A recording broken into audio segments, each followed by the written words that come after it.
Good morning, ladies and James, and welcome to my log.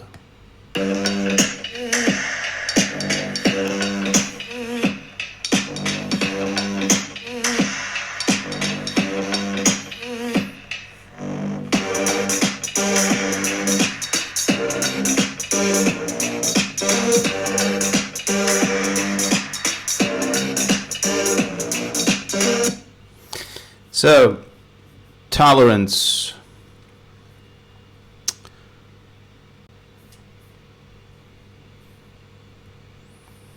Equality, culture, ethnicity.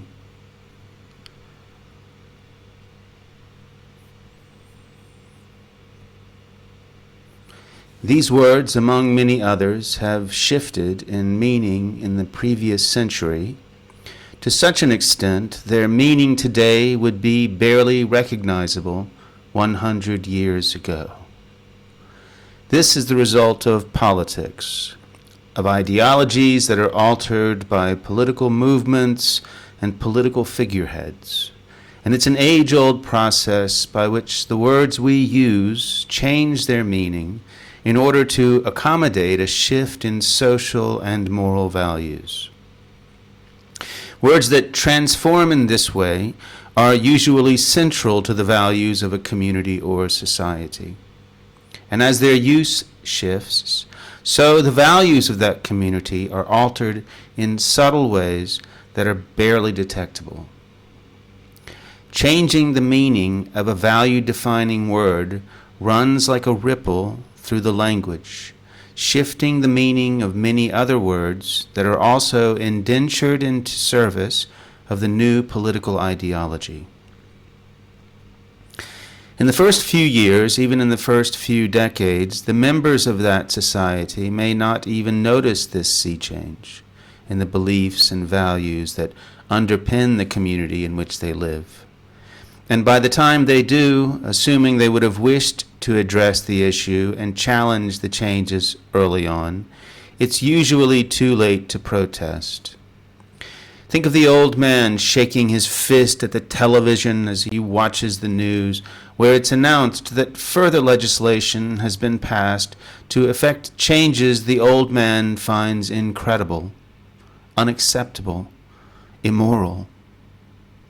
More often than not, the changes in the words we use are the result of an inevitable process of ideological changes following from changes in lifestyle, economic shifts, advancements in technology, political movements.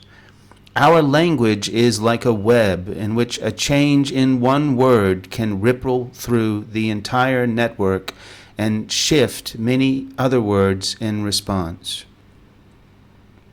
One way to see these changes is to look at the etymology of a word and compare its usage in the past with its meaning in the present day. In this way, language reveals us, what we are essentially and what is most beneficial to us as a species, hidden in the history of the words we use from day to day. And this includes revealing what is not beneficial to us, that is to say, what does not benefit us, but instead does us harm and is not in accordance with our nature as human beings. This is an important aspect of human experience, inasmuch as human beings need to articulate their values in order to give full expression to their lives, to build societies that stand upon principles that allow us to live with full human mobility. Some systems of government are little more than straitjackets, and this effect can be located in their use of the words they inherited from earlier generations. The extent to which those principles or fundamental value words have been altered reveals the extent to which that straitjacketing system has lost its way. And it's important to note there's no good or evil in these shifts in language.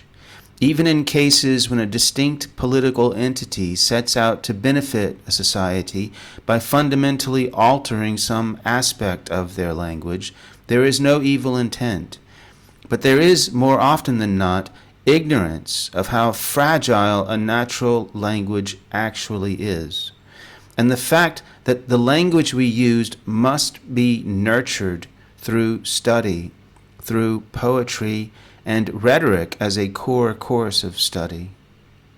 We tend to encourage students to study how to write grammatically for the student's sake, when in fact it is as much for the sake of the community, which depends upon the accuracy of its definitions with far greater consequence than its economy or its political legacy.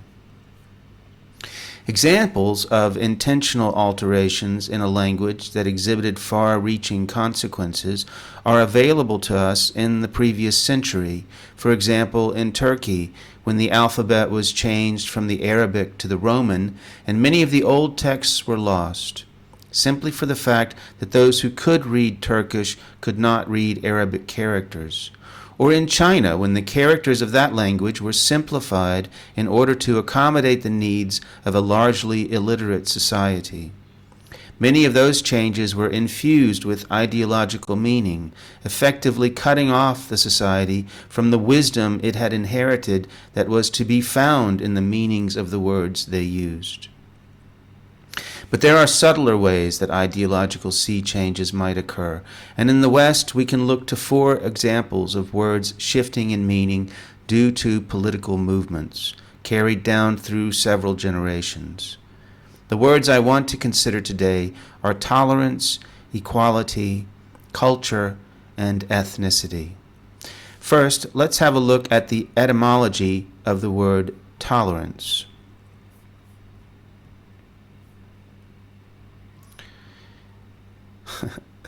You can hear me okay, good. So toleration from the 1510s was permission granted by authority, very similar to a right. A right is a permission granted by an authority, under the law in most cases when we speak of human rights or civil rights now. So toleration was similar to a right. But it was not specific to human or civil. It didn't have to be within society in general. It could have been within an organization or a religion. It still comes, however, from the past participle stem of tolerare in Latin, to endure or sustain, support, or suffer, literally to bear. So you bear something that causes you to suffer. We have some quotes from 3 different thinkers that show in an interesting way how the word progressed in its meaning.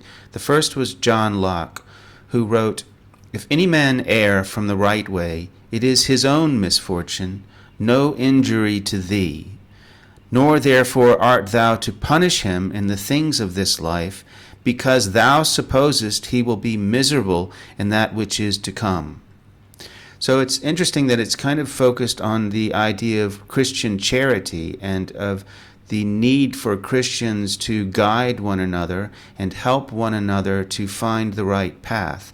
If you see a Christian who is losing his way or her way, you help that person to find the right path.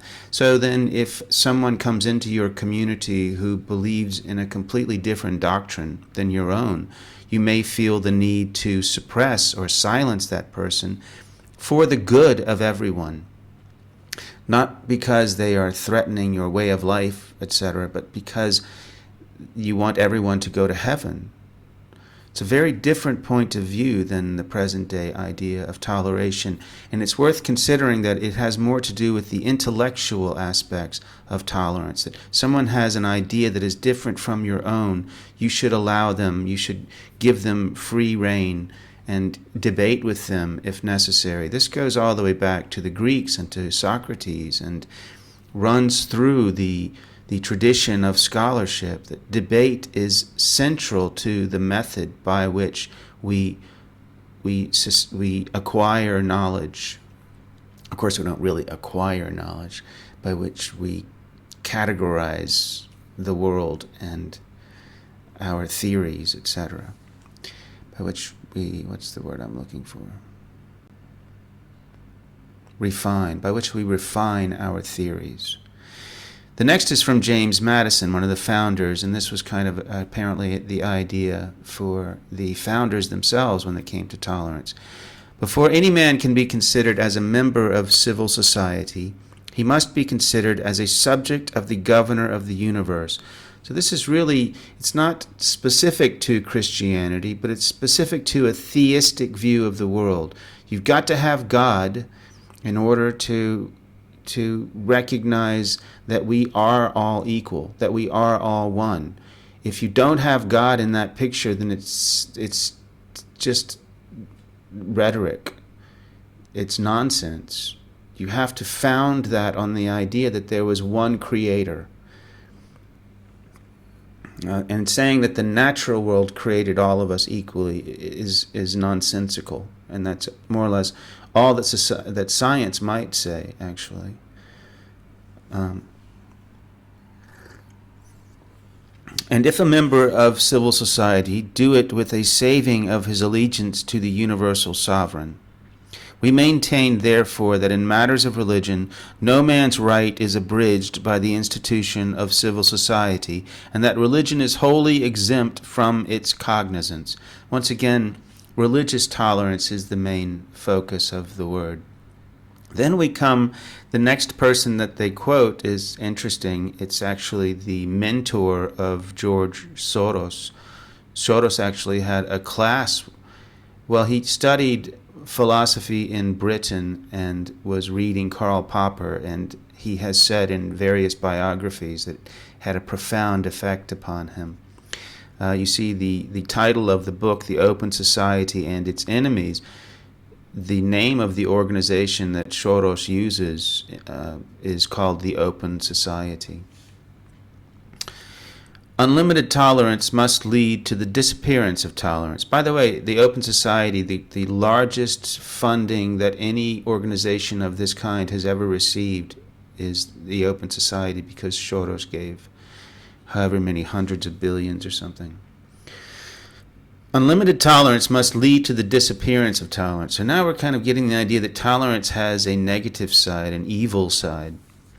If we extend unlimited tolerance even to those who are intolerant, if we are not prepared to defend a tolerant society against the onslaught of the intolerant, then the tolerant will be destroyed and tolerance with them.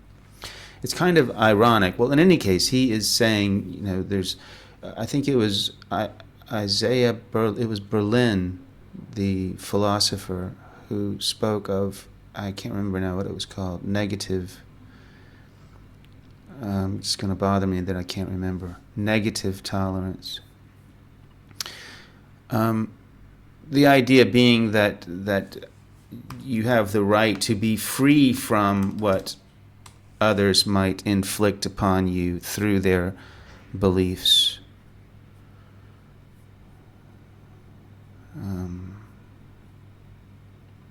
Two concepts of liberty. So there's like a negative freedom and positive freedom. So negative freedom is that you are not free to, scream fire in a theater and so on. This also Jewish. Am I wrong about that? I thought he was Jewish. Yeah, so wealthy Jewish family. Interesting to me that much of this push for negative freedom and for tolerance having a dark side, tolerance must be regulated, is coming from Jewish thinkers. Isn't that kind of interesting? Such that we open the way for claiming that anti-Semitism and hate crimes, etc. So if I wanted to criticize Jews at this point, I would be considered intolerant in a way that is unacceptable. Thus I am called anti-Semitic, and thus I am removed from the YouTube platform or removed from my position, particularly if I'm in a public position. If I'm a newscaster or a politician, I'm going to just resign rather. actually may as well retire if they accuse you of anti-Semitism. So the word tolerance has really changed, and I would say in large part the greater change has occurred in the previous 50 to 100 years with the contribution of Jewish thinkers having the principal effect. The push, the seed is planted, and then non-Jewish thinkers take it up. But it remains for the most part within a tradition of Jewish thought, which is once again where I want to recommend the idea in these videos more recently concerning the overall topic of anti-Semitism, that one should recognize left and right more as Jew and Christian. Most of the ideas that the left propounds presently are actually finding their source in Jewish thinkers, not because anyone is evil or bad, but because from the standpoint of the Jewish minority position and the history that the Jews have and the values that they have and their focus on persecution as an inevitability, they were aggressively trying to shift American politics and a word like tolerance, to shift its definition such that it would serve their purposes. And I further believe, from many years of thought and call it study, call it research if you like, I don't want to, just surfing the internet and looking at YouTube, I have come to the conclusion that it's a negative. It has a negative effect on the West, an extremely negative effect. And a word like anti-Semitism, as I've said before, once that word takes on a certain power, all the other definitions of a great many other words that are value-specific and value-significant are going to change as that word takes control. The web itself reorders those fundamental terms. And the ordering of those fundamental terms is as important politically as their actual definition. I guess, obviously. The next word I thought we would look at is equality, which has to do with evenness, smoothness, uniformity in the late 14th century, in reference to an amount or a number, obviously. We've all learned that in mathematics. The Old French equalité, or parity, has to do more with similarity and likeness, which is modern French égalité becomes the word, where equalis, uniform, identical, or equal. So there's a uniformity about the level of mobility for each citizen within society, or that is anyway the goal.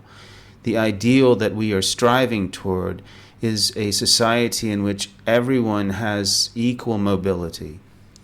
I think we can refrain from speaking of opportunity at this point and speak more in terms of mobility, because opportunity is a very different thing from mobility, and once opportunity enters into the picture, things become much more confusing.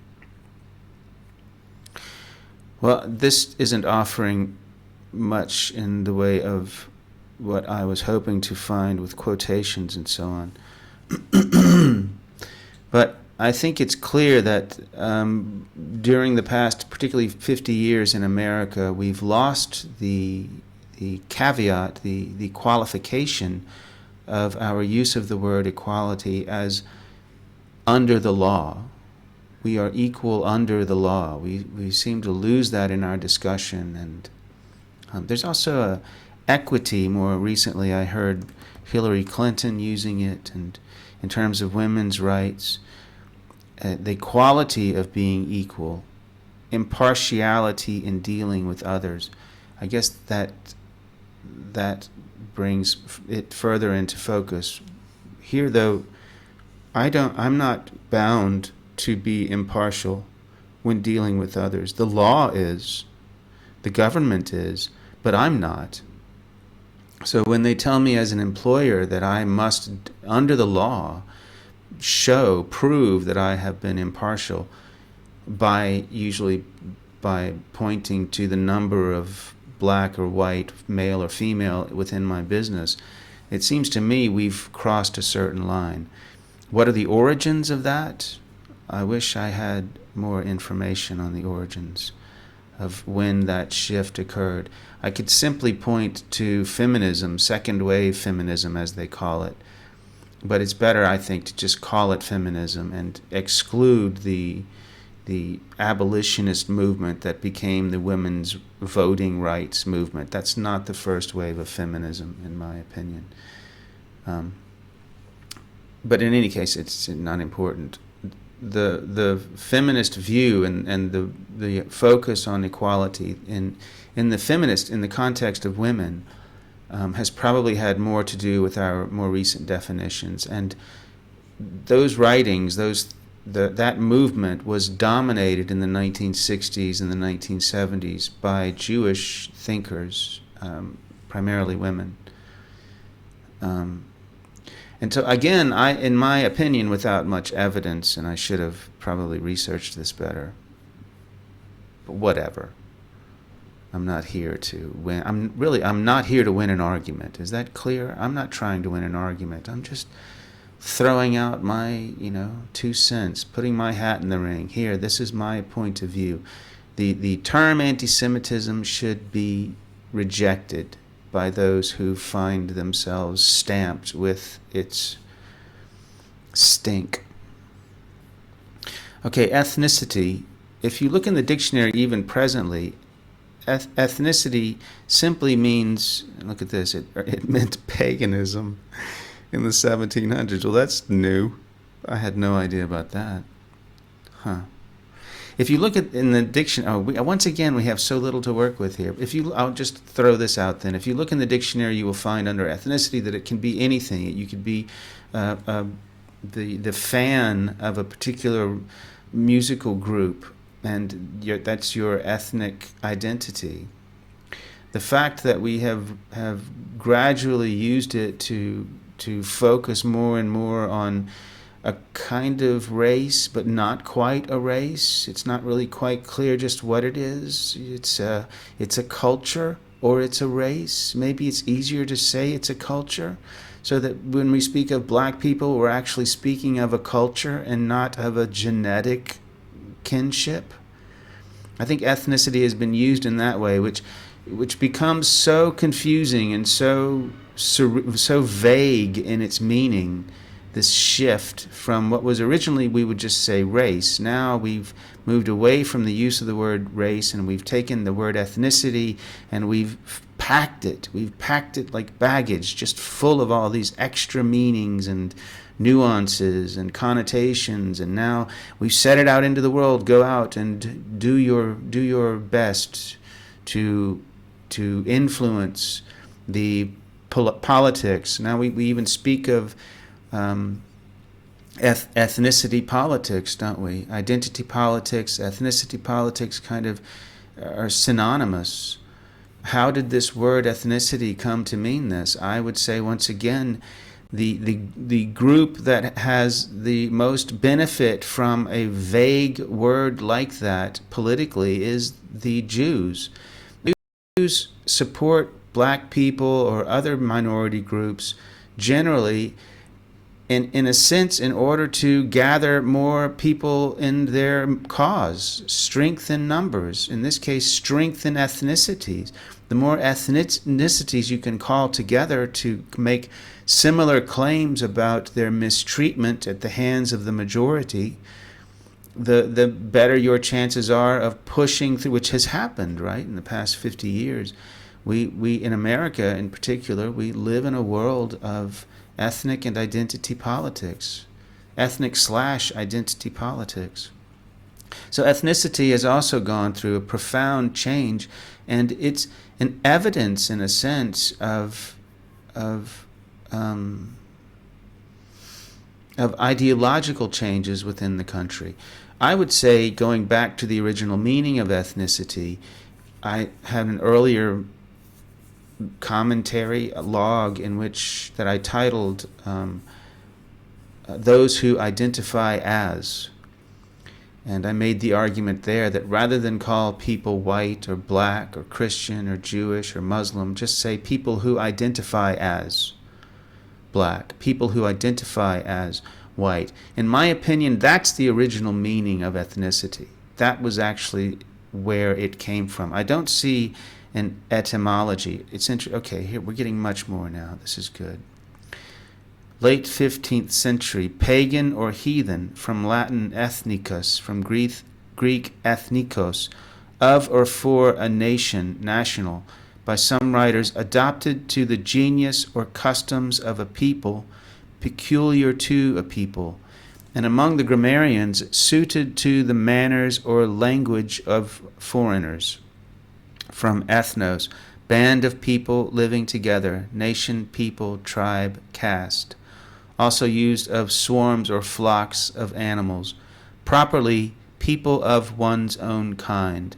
From Proto-Indo-European Swedno, suffixed form of root, swe, third person pronoun and reflexive, also forming words referring to the social group, such as idiom. Earlier in English as a noun, a heathen, pagan, one who is not a Christian or Jew. In modern noun use, member of an ethnic group, from 1945. So if I were making a video right now and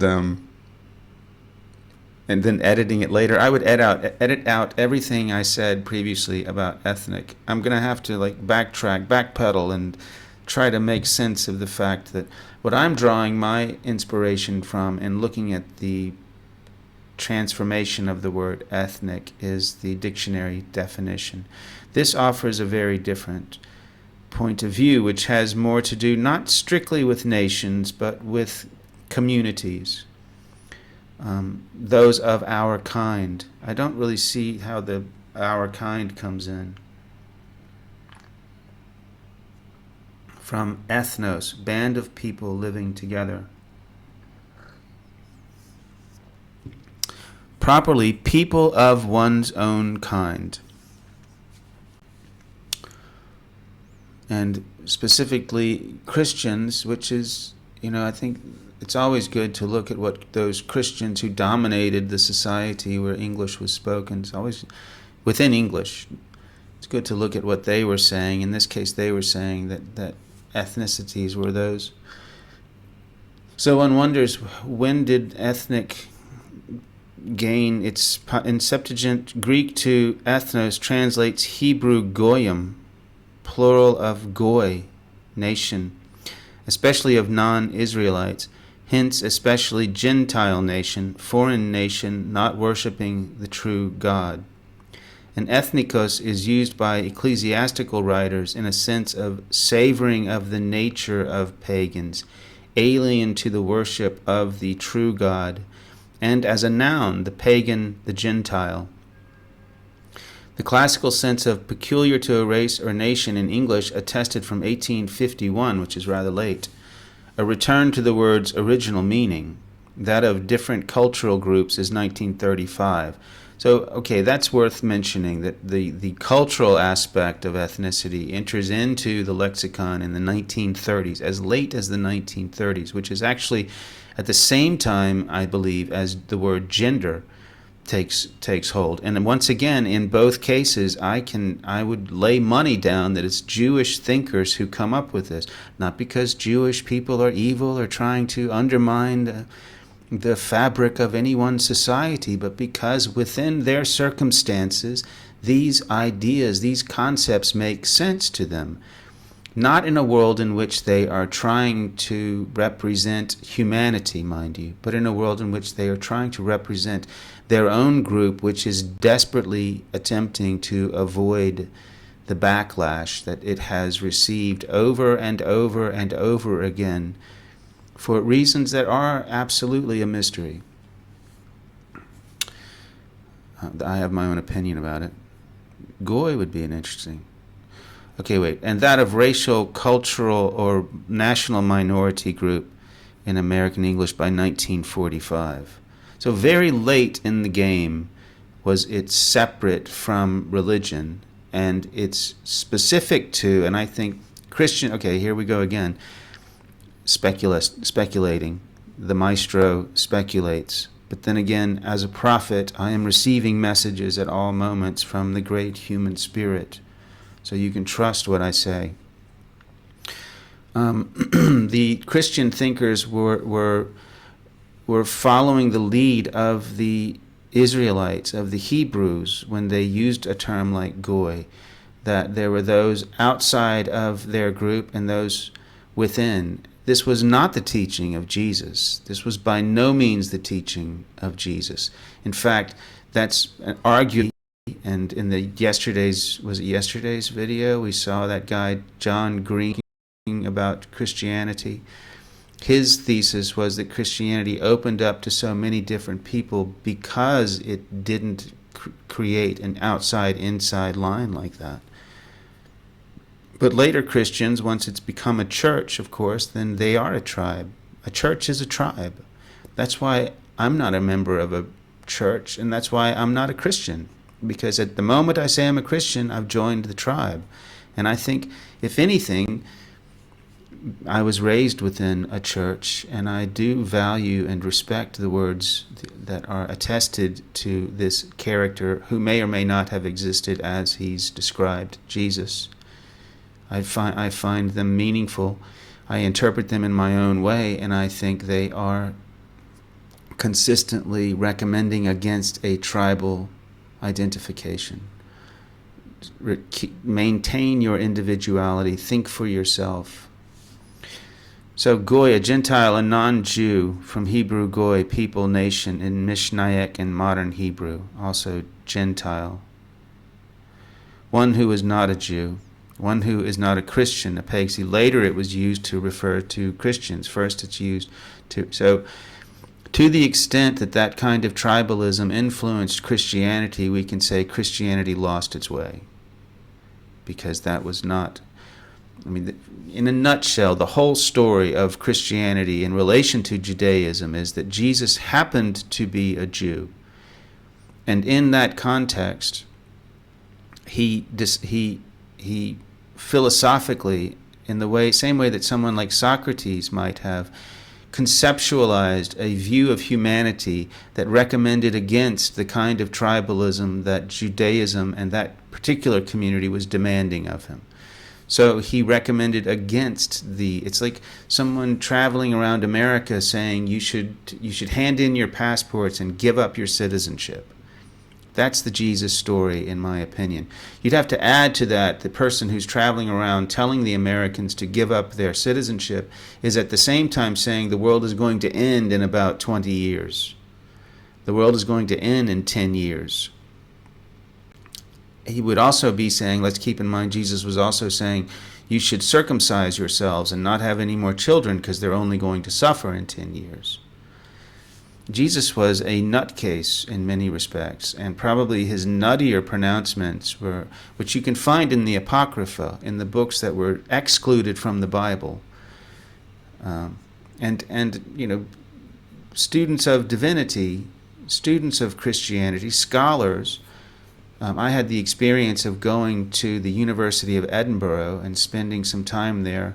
I was accepted to study toward a master's, a degree in divinity, and I didn't have the money to sustain it, so I left. But it was a crazy time. I don't know why I was even trying that. But I noticed there and read quite a few books, and I was there for about 2 months, and most of the scholars of Christianity in that university in Edinburgh, University of Edinburgh, and the School of Divinity, which is beautiful, by the way. It's an old medieval church. Most of them were atheists, and they looked at this and they admitted that there was very little information to draw from, but what there was to draw from were these aspects of Jesus' story that we don't talk about because no one wants to think that this wise prophet was telling people to get to be not circumcised, to have their testicles removed. I can't remember the word. No one wants to believe the wise men are telling men that. But it is consistent generally with the message that Jesus recommended. All right, the last word I want to look at is culture. Now, this begins with a farming idea, right? You cultivate the land. You change out the crop. There are many different ways that you see to it that the soil remains fertile, right? If you don't follow these very specific rules of farming, then your land will become fallow. This idea was translated to humankind. And then the figurative sense, second paragraph, of cultivation through education, systematic improvement, and refinement of the mind by the 14th century, which has probably related to scholastic point of view. It was not common before the 19th century, except with strong consciousness of the metaphor involved. So always the metaphor of we are cultivating a new crop, a new generation of humanity, and we don't want them to become fallow. We don't want their ideology to be a fallow ideology in which the human spirit cannot prosper, cannot bloom. We want to recommend, and this was part of the humanities. The humanities as a story, if I just laid it out quickly, would be to say that Christian monks in the 14th, 15th century began to read more Greek books because they wanted to read the New Testament in the original Greek. And as they read more of these Greeks, which would include Plato and Aristotle and Aristophanes, Sophocles, all the playwrights, as they read more of these books, they said, without any conscious Christian content, this still cultivates the human part of me that seems to be most beneficial. Another way of putting it was, this calls out my humanity. This place puts me on a path more in accordance with who I am as a human being. This is consistent with my human nature. It helps me, it shifts me in subtle ways, unconscious ways, not by instruction, but by example. So I read the story I read Plato's dialogues, and it doesn't give me answers, but it directs me in a way that I am thinking more in accordance with my nature. Not dogmatically, right? And the many ways, for example, Socrates said, if I am eloquent, it's because I tell the truth. Eloquence in Socrates' world, he knew, this is taking the actual meaning we use presently. He shifted it and said, speak honestly, speak the truth, and you speak eloquently. It's not a question of speaking prettily. It's not a question of choosing the right words. Choose to tell as best you can, sincerely, authentically, what is true for you. That's the kind of tradition that they found in the Greek tradition. And they said, because this calls out our humanity, we will call this the humanities. Now, instead, if you go and ask students today in the United States, at the university, what is the humanities, more than likely, if they are able to offer any definition, they're going to say, this is where we study humankind. This is where we study human society. And that's a perversion of that's one of these words that we could look at today that utterly shifted, utterly changed into the world, into the context of the natural sciences. Now we are, like the natural scientists, looking at human society and categorizing and ordering and naming such that we feel that we have some control over it and we can forecast what will happen under certain circumstances. That's what political science does. That's what economics does. That's what sociology does. That's even what psychology does. These social sciences posing as arts. Because in the moment that's essentially what these monks, Christian monks in the 14th, 15th century were saying, that it's an art form. It's an intuition. It's an interpretation. it's a difficult. Same with Lao Tzu. The first 4 lines of Lao Tzu, Dao De Jing, are Dao Ke Dao Fei Cheng Dao, Ming Ke Ming Fei Cheng Ming. Dao Ke Dao, the way that is actually a path that can lead, the way that you can take, is an uncommon way. The human way is what he's saying in my interpretation. Chinese people disagree with me. Taking the human path, finding the human path, is a very difficult undertaking, which is what the humanities were also saying, and why these monks were so taken with the Greek writings. They had discovered a body of work that, in some sense, indirectly placed them on the path they were trying to reach by prayer and by supplication to God and to Jesus' name and so on. They found that in works of art that the Greeks had produced. The second line of the Tao Te Ching is Ming Ke Ming Fei Cheng Ming, the word that actually names a thing. The Ming means name, but it also, in this case, it's the word. The word that accurately names the thing it purports to name is an uncommon word, and that's essentially what we're talking about today. These words change in meaning. They lose their original intention through these processes of political, technological, social change. And it's possible that we can end up with a completely different system from what we started with. And yet we get all the same rhetoric.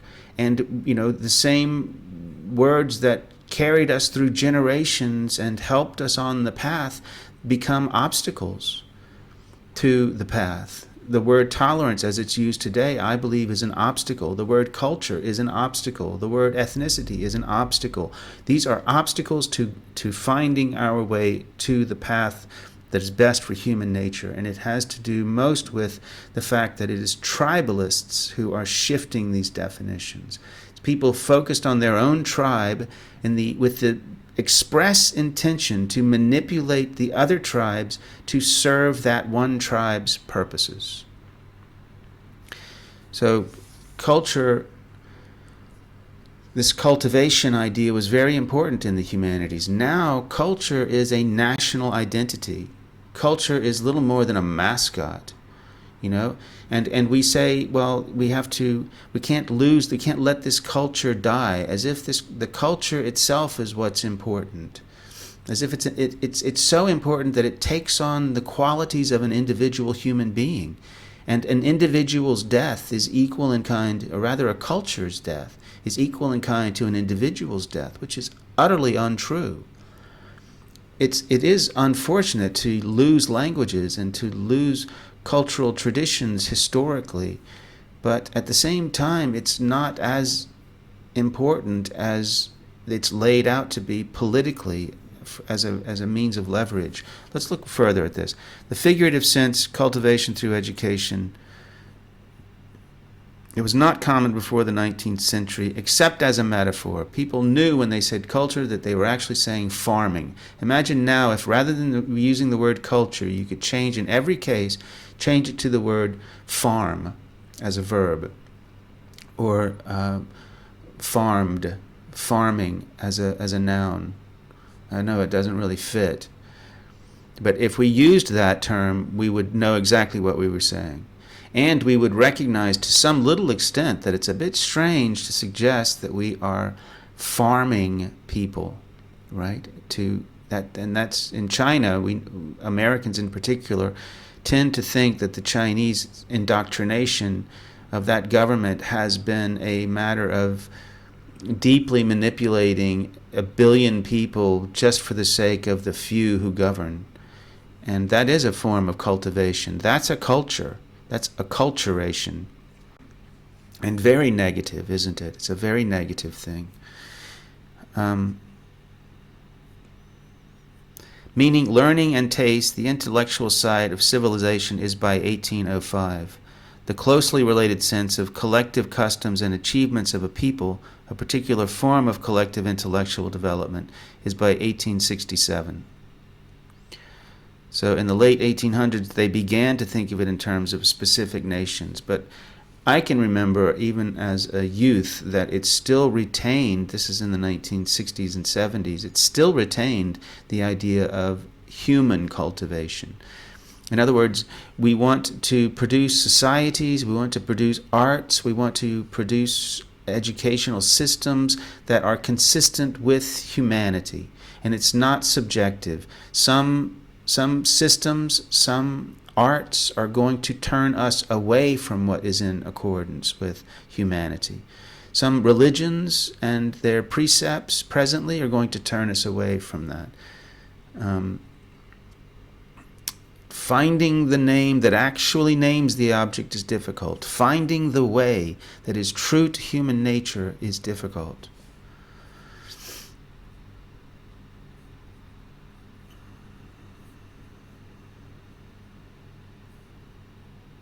Culture is the sanctity of the intellect. That is not in reference to a national culture. That is in reference to human culture. That's Yeats, probably in the early 1900s. So, to me, that's in accordance with. That's a word that is in accordance with human nature. Culture is the sanctity of the intellect.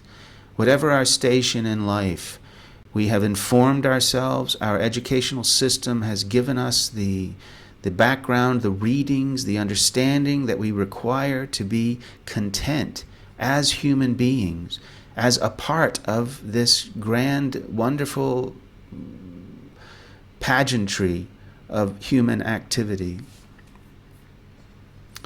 I'm almost finished.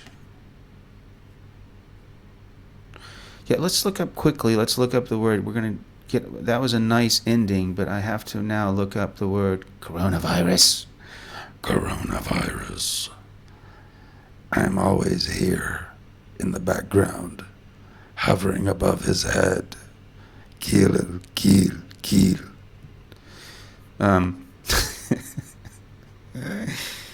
Gender. So, from a kind, sort, class, a class or kind of person or thing sharing certain traits from the 1300s. From gene, the genetic similarity. Male or female sex sense is attested in English from the early 15th century, as sex took on erotic qualities in the 20th century. Gender came to be the usual English word for sex of a human being, in which use it was at first regarded as colloquial or humorous, later often in feminist writing with reference to social attributes as much as biological qualities. This sense first attested 1963, gender bender. Well, I read something different related to the 1930s, but the fact that this website mentions feminism as significant as a stage in the development of the word gender to what we have now, where we have, how many genders do we have now? That's on the wave of feminism comes the many genders marching through history to destroy us all. Finally, my point in all of this, what made me wake up and start thinking about this and then jot down the notes that you just looked at with me, is this term anti-Semitism, which was in common usage 100 years ago, but there was little, if any, sensitivity to the term, which was regarded with as much importance then as one might regard anti-Christian now, which certainly anti-Christian means very little to, even to Christians. Where even among Christians such claims are of little concern in comparison with the term anti-Semitism today, where one may lose one's job and one's reputation generally for being labeled with it. I think this term anti-Semitism is representative, is a central agent to a series of changes in fundamental values found within our language, in which it is very difficult now for us to articulate human experience in accord with human nature, because the words that are available to us have to be refashioned to fit the more accurate view. Things have gotten so out of shape, so twisted out of shape. Certainly, if your value is to America as a republic,